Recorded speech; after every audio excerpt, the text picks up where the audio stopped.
क्या है आध्यात्म? दर्शन, चिंतन धारा, विद्या या संस्कृति की परंपरागत विरासत। आध्यात्म दर्शन यानी जीवन का शाश्वत सत्य। मानव जीवन से जुड़े शाश्वत सत्यों को जानिए और समझिए उपासक डॉक्टर सोहन राज तातेड़ से हमारे खास कार्यक्रम आत्मविज्ञान में। आत्मविज्ञान यानी सही दृष्टि, सही सोच। भाई और बहनों, मातृशक्ति को नमन।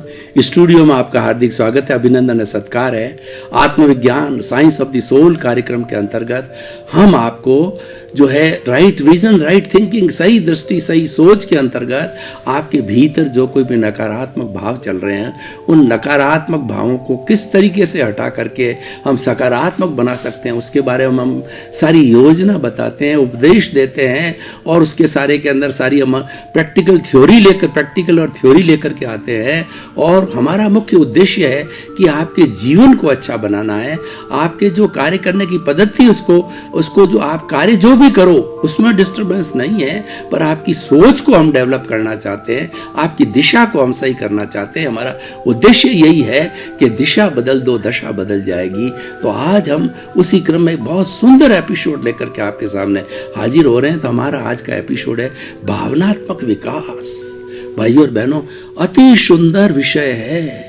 ये वर्ल्ड हेल्थ ऑर्गेनाइजेशन ने स्वास्थ्य के लिए 5 तरह के कुल स्वास्थ्य बताए हैं। पहला शारीरिक स्वास्थ्य मतलब फिजिकल हेल्थ, दूसरा मानसिक स्वास्थ्य मेंटल हेल्थ, और तीसरा जो है हमारा भावनात्मक स्वास्थ्य जो आज का हमारा विषय है वो इमोशनल हेल्थ, और चौथा जो है हमारा आध्यात्मिक स्वास्थ्य स्पिरिचुअल हेल्थ, और 5वां सब कंक्लूजन के रूप में है। इन सब को प्राप्त करके हम सोसाइटी में जीते हैं तो हमारा सामाजिक स्वास्थ्य सोशल हेल्थ। इसकी हम एक एक करके जो है वो धीरे धीरे सारा अध्ययन करेंगे, उसकी समीक्षा करेंगे, सांगोपांग उसकी जो है हम बात करेंगे। तो हम सबसे पहले जो है भावनात्मक स्वास्थ्य जो आज का विषय है उसके ऊपर आते हैं। देखिए, स्वास्थ्य किसे कहा जाता है? अगर इसके हम स्वास्थ्य की संधि विच्छेद करें तो इसका होता है कि स्व में अवस्थित होना, यानी अपने खुद में अवस्थित होना, वो स्वास्थ्य कहलाता है। खुद कौन? क्या ये मैं शरीर ही खुद हूं या शरीर के परे भी कुछ है? शरीर तो बोलता नहीं है, इसको बोलाने वाला कौन है? वो रियल स्वरूप है, वो शाश्वत है, वो इटर्नल है, और वो तीनों युग में रहता है, वर्तमान, भूत, भविष्य के अंदर, और वह कभी उसका भी क्षय नहीं होता है, वह अक्षय होता है। शरीर तो है, ये जड़ है, ये तो जो है गलन मिलन धर्मा है। क्योंकि जो जड़ की मुख्य जो है वो उसका जो जड़ का मुख्य लक्षण होता है वह होता है कि वो होता है हमारा वर्ण गंध रस युक्त वाला जड़ होता है, और वो गलन मिलन धर्मा होता है, वो बदलता रहता है। लेकिन जो चेतन तत्व होता है वो शाश्वत होता है, वह कभी बदलता नहीं है, वो हर समय में एक सा ही रहता है, इसीलिए वह जो है अक्षय कहलाता है। अब हम चेतन तत्व की बात करें तो चेतन असंख्य परमाणुओं के पिंड को जो है हम जो है वो आत्मा कहते हैं, चेतन कहते हैं। और वह चेतन तत्व जो है वो उसकी जो प्रॉपर्टी क्या है? उसकी प्रॉपर्टी सच्चिदानंद है, सत्य चित्त और आनंद। सत्य का मतलब जो होता है वो अविनाशी है, वो इटर्नल है, जिसका कभी विनाश नहीं होता। जड़ तो विनाशी है और जो चेतन तत्व अविनाशी है, ये मुख्य डिफरेंस है। और चित्त का मतलब ज्ञान दर्शन वाला होता है, और जड़ होता है उसके अंदर कोई तरह का ज्ञान नहीं होता है, और जड़ तत्व होता है उसमें कोई फीलिंग नहीं होती, उसमें कोई अनुभूति नहीं होती है। और चेतन है, सुख दुख की अनुभूति करता है आदमी, और व्यक्ति चेतन तत्व के अंदर हर जीवित प्राणी सुख दुख की अपने अपने तरीके से अनुभूति करता है। और वो प्राणी जो एक इंद्रिय, द्विंद्रिय, त्रिंद्रिय, चतुरेंद्रिय, पंचेंद्रिय होते हैं, इन सारे प्राणियों की जो है 84 लाख जीवा योनियां उत्पत्ति स्थान बने हैं। और आत्माएं, वो जीवित प्राणी तो असंख्य होते हैं जो कि चराचर जगत के अंग होते हैं। ये चराचर जगत के अंदर जन्म लेते हैं अपने अपने कर्मों के अनुरूप, और वो कर्मों के अनुरूप भी जो है वो अपना भुगतते हैं, अपने कर्मों का क्षय करते हैं, काटते हैं। और सारे कर्म जब अलग हो जाते हैं तो अलग होने कर विशुद्ध होकर के वो आत्मा जो है वो चेतनामय हो जाती है, वो मोक्षगामी हो जाती है। तो भाई और बहनों, आज हम भावनात्मक विकास की बात कर रहे हैं, इमोशनल कॉन्सेंट की बात कर रहे हैं। भावनात्मक क्या होता है विकास, हमें देखना होता है कि हमारे इस शरीर के अंदर जो दुर्भावना पैदा करने वाला होता है और शरीर को जो है असंतुलित पैदा करने वाला होता है, वो बहुत बड़ा भावनात्मक स्वास्थ्य होता है। वो क्या होता है? क्रोध, अहंकार, माया, लोभ, मत्सर, ईर्ष्या और 18 तरह के जो है दोष कहिए, नेगेटिव थॉट्स कहिए, जो हमें बिगाड़ करने वाला होता है, जो हमारा दुश्मन है, ये नेगेटिव थॉट्स है और इसको दोष कहा जाता है। वो दोष कौन से हैं? प्राणातिपात, मर्शाबाद, अदत्ता दान, मैथुन, परिग्रह, क्रोध, मान, माया, लोभ, राग, द्वेष, कलह, अव्याख्यान, पैशून्य, पर परिवाद, रति, अर्ति, माया, मर्सा, मिथ्य दर्शन, शल्य पाप जो है, ये हमारे जो है वो 18 पाप है। ये सारे नेगेटिव थॉट्स है और इन नेगेटिव थॉट्स को हटाना यानी भावनात्मक स्वास्थ्य को सही करना है, ये हमारा जीवन का उद्देश्य है। आज हम शिक्षा को लें। शिक्षा व्यक्ति को इंसान बनाती है, शिक्षा व्यक्ति को मानव बनाती है। व्यक्ति के जो है इस दिमाग के अंदर, दिमाग 3 तरह की लेयर है। एक तो होती है कि एनिमल लेयर, और दूसरी होती है ह्यूमन लेयर, तीसरी होती है सेलेशियल लेयर। जो व्यक्ति स्वाभाविक रूप से जो है वो पशु समान है, अगर वो अपना ह्यूमन लेयर को काम नहीं लेता, उस लेयर के अंदर नहीं जाता है, उसका उपयोग नहीं करता है, उसका विवेक जागृत नहीं करता है, तो पशुवत ही रहता है। और बहुत से ऐसे इंसान होते हैं जो पशुवत होते हैं, क्योंकि वो दूसरी लेयर के अंदर नहीं जाते। तो उनका क्या होता है, जो पशुवत होते हैं उनमें सारे नेगेटिव थॉट जो मैंने बताए वो होते हैं। तो इसीलिए हमारा भावनात्मक विकास करना है तो मुख्य 4 जो हमारे शत्रु है, क्रोध, अहंकार, माया और लोभ, इन चारों को 2 भागों में बांटना है। तो क्रोध और मान को हम द्वेष कहते हैं, माया और लोभ को हम राग कहते हैं, और इसको एक शब्द में कहना है तो ये चारों मिलकर कषाय कहलाते हैं। और हमारी भारतीय संस्कृति के अंदर 55 तरह के धर्म दर्शन हैं जो आज विश्वविद्यालयों में, स्कूलों में, कॉलेजेस के अंदर पढ़ाए जाते हैं। सब में जो है दुख का कारण है इस राग द्वेष को मारना है। और जो व्यक्ति की तरक्की नहीं होने देता है, जो अवरोध पैदा करता है, जो मुक्ति में नहीं जाने देता है, ये राग द्वेष ही है। तो भावनात्मक विकास का अर्थ ये होता है कि राग द्वेष को न्यून करना। पूर्ण रूप से तो संपन्न नहीं होगा, क्योंकि ये राग द्वेष हम पीछे से लेके आए, जन्म जन्मांतर से लेके आए हैं। ये हमारा जो शरीर है ये 2 तरह से काम करता है। शरीर के अंदर 2 तत्व रहते हैं। एक तो चेतन तत्व रहता है जो आत्म तत्व है, और दूसरा जो ये शरीर है जड़ तत्व है। और दोनों के संयोग से हमारी बद्ध आत्मा बनती है और हमारा सारा जीवन जो है दोनों के संयोग से संचालित होता है, जिसके 3 बड़े अंग होते हैं। मन है, वचन है और काया है। मन के द्वारा हम चिंतन करते हैं, मनन करते हैं, भूतकाल की स्मृति करते हैं और भविष्य काल की हम कल्पना करते हैं। और वचन के द्वारा जो मैं बोल रहा हूँ, सारा दुनिया के अंदर इंटरेक्शंस होता है, वो वचन के द्वारा होता है। वचन योग कहला जाता है, वाणी विज्ञान कहा जाता है, और ये वोकल से जुड़ा हुआ होता है। और तीसरा होता है काया, शरीर।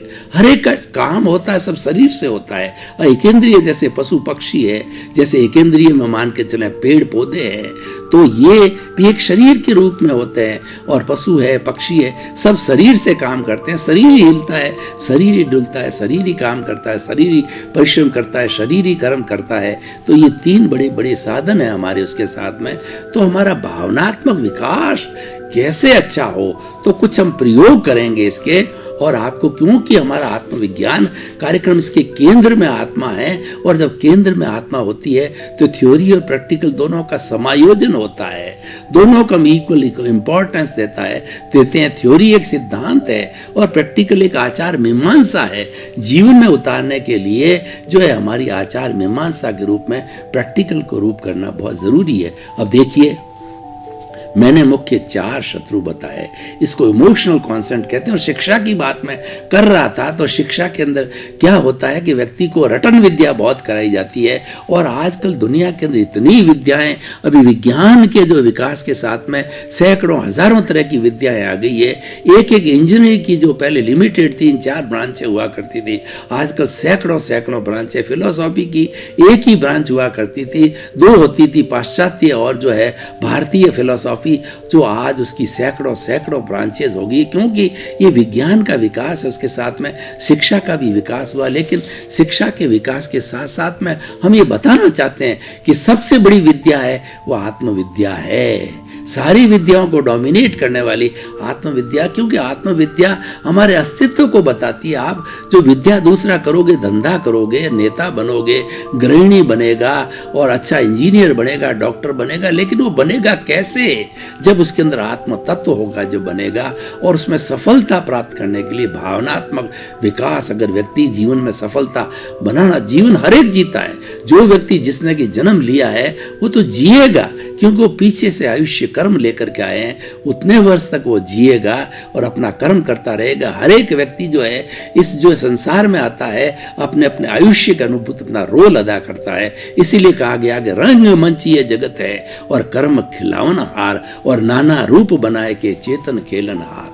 देखिए, आपने कभी कठपुतली को देखा होगा, तो कठपुतली कितना सुंदर नाच नाचती है, लेकिन उसको नचाने वाला दूसरा होता है। उसके जो तार होते हैं, उसका जो धागा होता है, वो अदृश्य शक्ति के हाथ में। ठीक उसी तरीके से हम नाचते हैं। मैंने किया, मैंने घर बनाया, मैं इतने पुस्तकें लिखी, मैं इतना बड़ा नेता बन गया, मैं एमएलए बन गया, मैं एमपी बन गया, और जो है मैंने देखिए फैक्ट्री खड़ी कर दी, मैंने अरबों रुपए इकट्ठे कर दिए, मैंने इतना दान किया, मैं इतना पुण्य किया। पर अरे भाई, वो जो तुम जो है कर्ता भाव रखते हो, तो तुम अकेले कैसे कर सकती है? तुम्हारा प्रारब्ध है, ये तुम्हारा उदय है, तुम्हारा परिणाम है कि पूर्व जन्म में तुम जो संचित करके आए थे, वो अब प्रारब्ध तुम्हारा चल रहा है और उसी के अनुरूप कर रहा है। तुम जो है तुम्हारी वजह से नहीं हो रहा है, तुम्हारे कर्मों की वजह से हो रहा है। अगर तुम कर सकते हो तो मैं आपको एक प्रश्न खड़ा करता हूं कि आप भारत के राष्ट्रपति बन के बताओ, और भारत के प्रधानमंत्री बनकर के बताओ, या कोई बेचारा बहुत गरीब व्यक्ति है वो अरबपति बन के बतावे। अगर उसके हाथ में है कि मैं पुरुषार्थ कर सकता हूं तो अरबपति बन के बताओ। नहीं बन सकता, क्योंकि ये प्रारब्ध के अधीन है, ये उदय के अधीन है, ये व्यवस्थित शक्ति के अधीन है। हमारे हाथ में कुछ नहीं है, तो स्वतंत्रता है, हम तो पीछे से लेकर के आए हैं। तो हमारे इस जीवन को अच्छा बनाने के लिए जो पुरुषार्थ के रूप में क्या करना चाहिए? भावनात्मक विकास, जो मुख्य बात है उसके मैं कुछ प्रयोग कराना चाहता हूं कि क्रोध, मान, माया, लोभ को हम कैसे जी सकते हैं। एक सबसे बड़ा प्रयोग मैं आपको बताता हूं कि हर व्यक्ति श्वास लेता है, जब तक श्वासा तब तक आशा। ये हमारा बेचारा गरीब सांस जो है, ये जीवन भर जन्म से मृत्यु तक हमारा पक्का साथी बन के रहता है। और जब राम नाम सत होता है तो इसका भी राम नाम सत हो जाता है। इसीलिए अगर किसके साथ मित्रता करनी है जीवन में, तो इस श्वास के साथ करनी चाहिए। श्वास आता है और जाता है, सहज उपलब्ध है।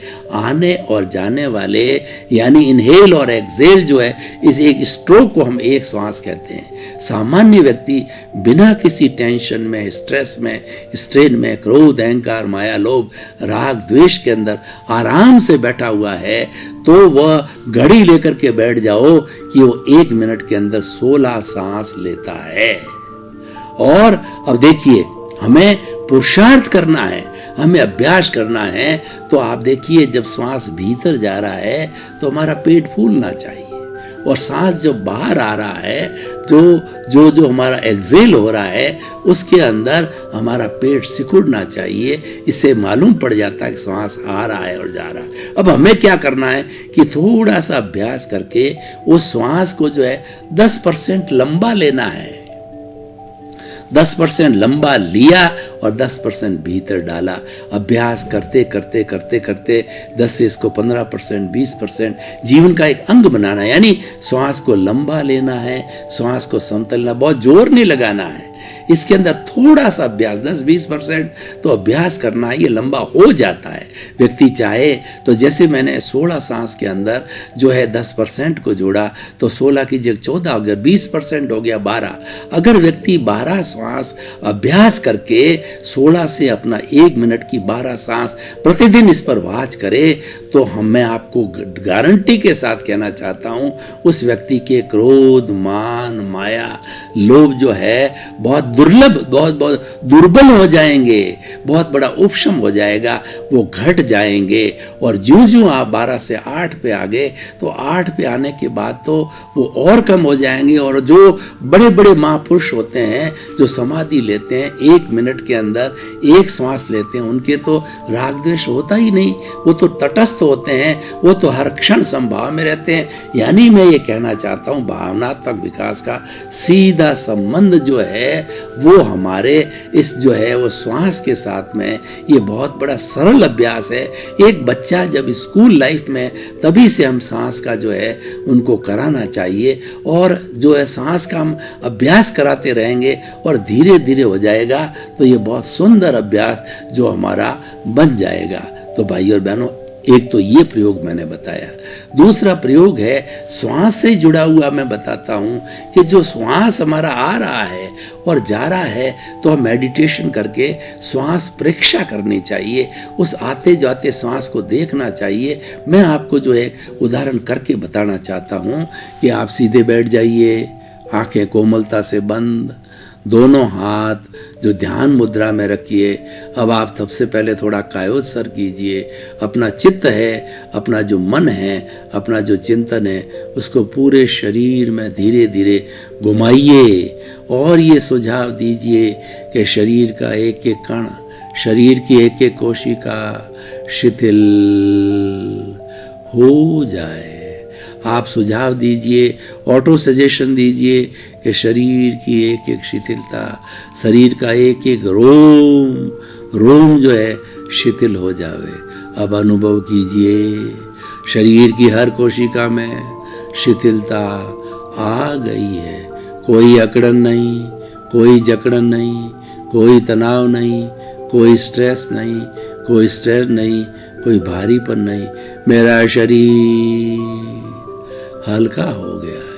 अनुभव कीजिए पूरा शरीर रूई की मान हल्का हो गया है।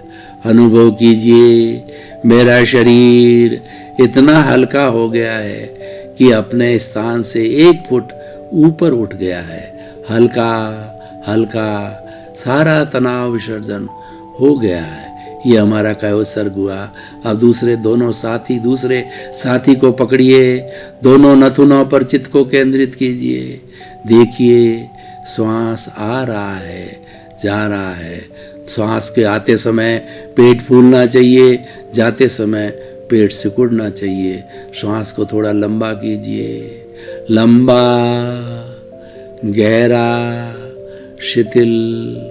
नॉर्मल सांस से 20-25% लंबा, गहरा, शिथिल। शरीर शिथिल, श्वास शिथिल, लंबा, गहरा, समतल, शिथिल श्वास शिथिल हुआ, शरीर शिथिल हुआ।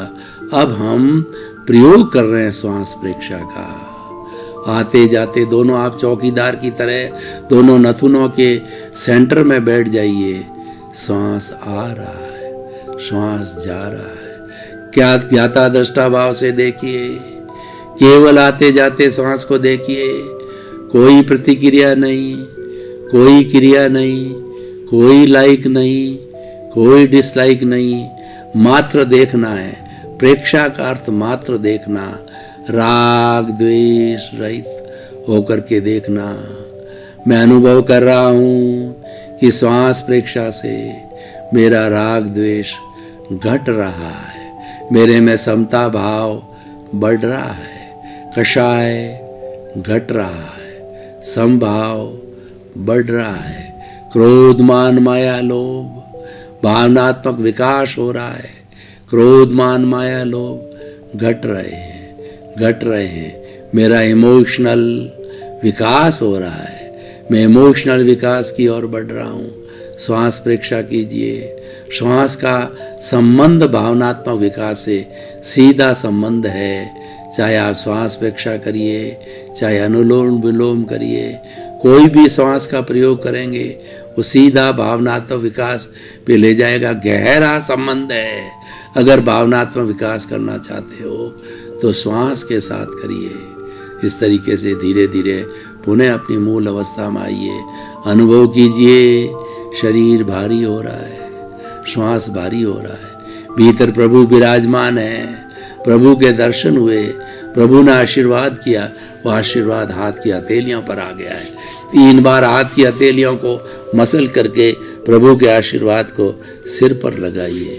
मेरे प्रभु ने मुझे आशीर्वाद दिया, मेरे भावनात्मक विकास का आशीर्वाद दिया, मेरे क्रोध मान माया लोभ घट जाए उसका आशीर्वाद किया। तो इस तरीके से भाइयों सीधा साधा साइंटिफिक प्रयोग है। इस प्रयोग को विज्ञान ने सहमति दी है।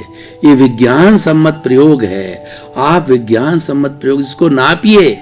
जब आप जो श्वास को गहरा कर रहे हो, लंबा कर रहे हो, श्वास परीक्षा कर रहे हो, तो आप मीटर लगाइए। तो आपको आपके इमोशनल से हैं कोशेंट है वो आपके नियंत्रण में रहेंगे, वो घटते जाएंगे। धीरे धीरे जब हम ये अभ्यास करने लग जाएंगे तो निश्चित रूप से हमारा भावनात्मक विकास होता रहेगा और ये बढ़ता रहेगा। अब मैं आपको बताना चाहता हूँ कि भावनात्मक विकास की एप्लीकेशन क्या है। भावनात्मक विकास होने से व्यक्ति में क्या परिवर्तन आता है, उसको क्या लाभ होता है, समाज को क्या लाभ होता है, और विश्व एज ए होल भावनात्मक विकास से क्या लाभ होता है। बहुत बड़ा लाभ है।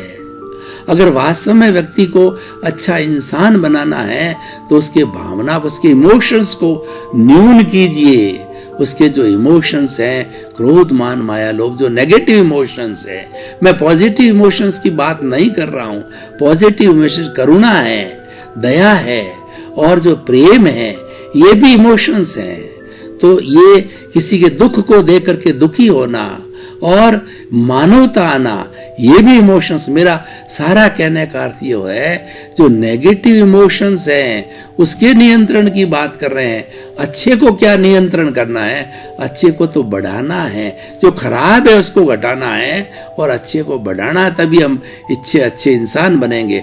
आज सोसाइटी में क्या हो रहा है, नकारात्मक भाव वालों की संख्या बढ़ रही है, यानी बुरे इंसान बढ़ रहे हैं, सोसाइटी खराब हो रही है। विश्व एज होल को देखें तो आज प्रकृति में कितने नकारात्मक भाव जो लोगों के हैं इस प्रकृति में छोड़ते रहते हैं। आज किसी भी स्थान पर खड़े रहिए और जो प्रकृति माँ से आप कॉस्मोस से, ब्रह्मांड से जो आप एनर्जी मांगिए तो एनर्जी नकारात्मक ज्यादा आती है, सकारात्मक कम आती है, क्योंकि चारों तरफ नकारात्मक एनर्जी का बोलबाला है। उसको घटाने की बात कह रहा हूं। उसके लिए ही हमारा भावनात्मक विकास है। अगर एक व्यक्ति सुधरता है तो एक व्यक्ति हजारों को सुधारेगा, फिर लाखों सुधरेंगे, करोड़ों सुधरेंगे और विश्व की 7 अरब की जनसंख्या सुधरेगी। सुधरना किसको है? सुधरना इंसान को है। सुधरना का अर्थ क्या है कि जो नेगेटिव थॉट्स है, जो नेगेटिविटी है, जो नकारात्मक इमोशंस है, उसको घटाना है और उसको भावनात्मक विकास स्वास्थ्य लाने का अर्थ ये होता है कि पॉजिटिव इमोशंस को लाइए। मैत्री, प्रमोद, करुणा, मध्यस्थाश्च, ये हमारी पॉजिटिविटी है, ये हमारे पॉजिटिव इमोशंस है। ये तब आएंगे जबकि नकारात्मक भाव घटेंगे। उसके बिना इनको स्थान नहीं मिलेगा। उन्होंने स्थान घेर रखा है पूरे हमारे मस्तिष्क के अंदर। क्रोध एक अग्नि की तरह है। जब क्रोध व्यक्ति के अंदर आ जाता है तो व्यक्ति क्या है कि वो कांपने लग जाता है। उसकी मेधा खराब हो जाती है, उसकी बुद्धि सुबुद्धि से कुबुद्धि हो जाती है। उसको पता नहीं कि मुंह से मैं क्या बोल रहा हूँ, सामने मेरी माँ है कि मेरी बेटी है या मेरे पिता है, उल जुलूल या मेरा बॉस है और मेरा कोई वरिष्ठ नागरिक है, मेरा आदरणीय पूजनीय है, उल जुलूल बोलने लग जाता है। वह उस क्रोध के वशीभूत हो जाता है। क्रोध एक विष है, क्रोध एक शराब है। और जो व्यक्ति ज्यादा क्रोधी होते हैं उनके ब्लड के सैंपल लिए गए तो उसके अंदर विष का काम करता है। क्रोधी व्यक्ति किसी को काट लेता है सुबह सुबह बिना मुंह धोए हुए, तो वो व्यक्ति उसके ऊपर जहर चढ़ जाता है।